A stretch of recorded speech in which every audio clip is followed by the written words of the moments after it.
Lawan Barito aja imbang, apalagi lawan PSIS Semarang, kualitasnya lebih bagus. Persib bisa kalah kalau seandainya main terus kayak gini. Mari kita bahas dari sudut pandang penikmat sepak bola, bukan pengamat sepak bola. Kita tahu ya teman-teman, kalau kemarin Persib Bandung justru kembali di comeback sama lawannya. Sebelumnya di comeback sama Persis Solo, sekarang unggul terlebih dahulu, tapi akhirnya harus kembali disamakan kedudukan oleh Barito menjadi satu sama. Terlepas dari benar atau tidaknya keputusan wasit yang memberikan kartu merah kepada Alberto ya teman-teman. Tapi memang permainan Persib belum kunjung kembali kepada top performanya di putaran kedua ini setelah bisa dibilang cukup banyak kehilangan pemain-pemain inti. Dan sekarang besok hari Persib itu hari Selasa akan bertemu dengan PSIS Semarang.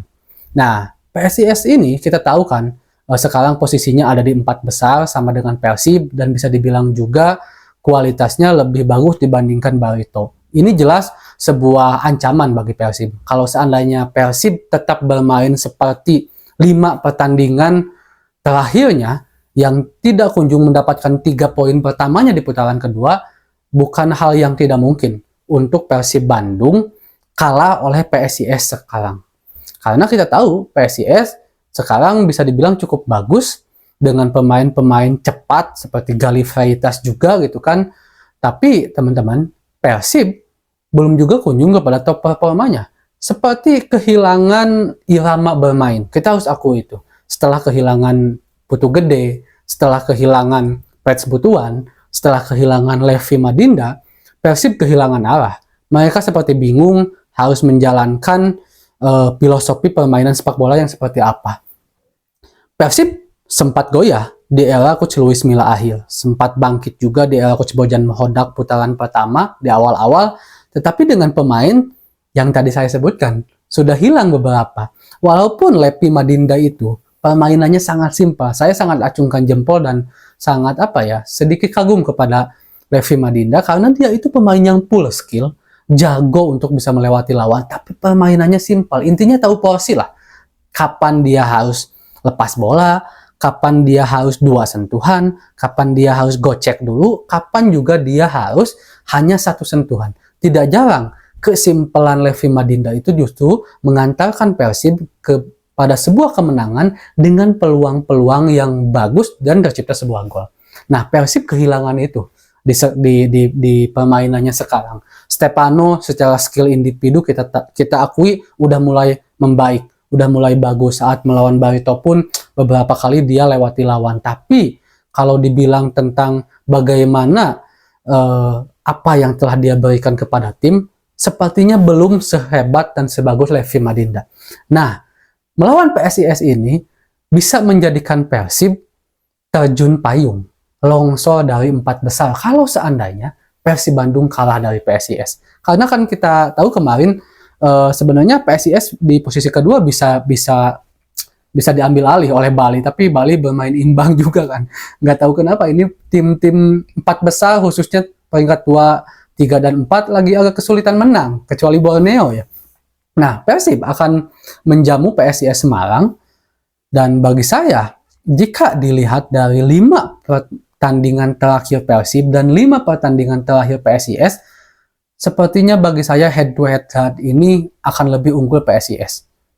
Ya, walaupun nggak jauh lah, mungkin 40-60 atau 55 atau 45-50 lah. Maaf, 45-55 lah.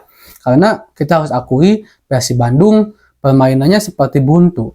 Mereka seperti bingung, walaupun kita harus akui saat melawan Barito kemarin, permainan Persib bisa dibilang udah cukup membaik dibandingkan dengan permainan Persib Bandung di pertandingan-pertandingan sebelumnya. Bagaimana cara bertahan mereka yang udah mulai kompak, dan itu ciri khasnya Bojan Hodak, kompak banget. Jadi Persib itu nggak terlalu banyak pegang bola, ketika bertahan juga nggak benar-benar pressing 100% ke depan, cukup di setengah lapangan, tapi ketika lawan membangun serangan, masuk ke lini pertahanan Persib itu sulit. Karena begitu kompak, begitu rapat, padu, padatnya pertahanan Persib, walaupun akhirnya itu bisa ditembus juga oleh Barito. Tapi seenggaknya dari segi permainan udah ada peningkatan. Tetapi jika dilihat permainannya yang tetap seperti ini, akan agak sulit untuk bisa mengalahkan PSIS Semarang yang sekarang. Bagi saya, kalau seandainya Persib Bandung ingin tetap berada di 4 besar dan menjaga asa untuk bisa memperebutkan gelar juara di Champions Series nanti, tidak ada hal yang lain yang harus dilakukan oleh Persib Bandung kecuali kembali kepada tren positif, kembali kepada jalur juara, kembali kepada permainan yang rapat, padu, padat, cepat, dan simple pasten. Itu Persib banget. Sebenarnya kemarin pun, selain lini pertahanannya yang udah mulai membaik, seperti yang saya sebutkan tadi, lini serang dan ciri khas Bojan Hodak dan counter attack cepatnya pun udah terlihat. Gol dari David da Silva itu kan hasil dari counter attack Persib Bandung, dimaksimalkan oleh David, dan gol. Itu Persib Bandung. Bahkan ketika gol itu terjadi, saya sampai berpikiran, Persib kembali. Dan cara bertahan Persib setelah gol itu, saya juga mengatakan begitu compactnya, Persib udah kembali. Tapi ternyata, kembalinya nggak lama, teman-teman. Malah akhirnya kebobolan menjadi 1-1. Nah, susunan pemain kita, saya rasa tidak akan jauh beda seperti kemarin. Kecuali mungkin minus Alberto yang di kartu merah kemarin, walaupun kalau dilihat dari tayangan ulang, ya memang yang harusnya dapat kartu itu Nick, bukan Alberto ya. Tapi tetap dapat kartu merah, bedanya hanya beda orang aja, sebenarnya itu aja. Nah, saya juga berharap sih Persib bisa kembali kepada performa terbaiknya, karena saya juga sangat merindukan permainan Persib yang bagus gitu di era Coach Bojan Hodak, terutama di putaran pertama. Kalau seandainya seperti ini, saya sepertinya memprediksi PSIS Semarang yang akan keluar jadi juara. Maaf, bukan juara, maksudnya yang akan menang saat bertemu dengan Persib sekarang. Walaupun kemungkinannya tipis, tapi juga kemungkinan imbang ada. Tapi saya juga yakin kalau Bojan Hodak beserta para anak asuhnya di Persib itu nggak akan tinggal diam dengan keadaan ini. Mungkin juga mereka justru mengembalikan keadaan performa negatifnya itu yang terakhir yang kemarin. Dan sekarang menuju ke depan adalah performa terbaiknya. Bisa aja, karena mereka mungkin berpikir di 5 pertandingan tidak mendapatkan full yang maksimal, poin yang maksimal 3 poin, jadi mungkin aja mereka berpikir yang bisa lebih baik.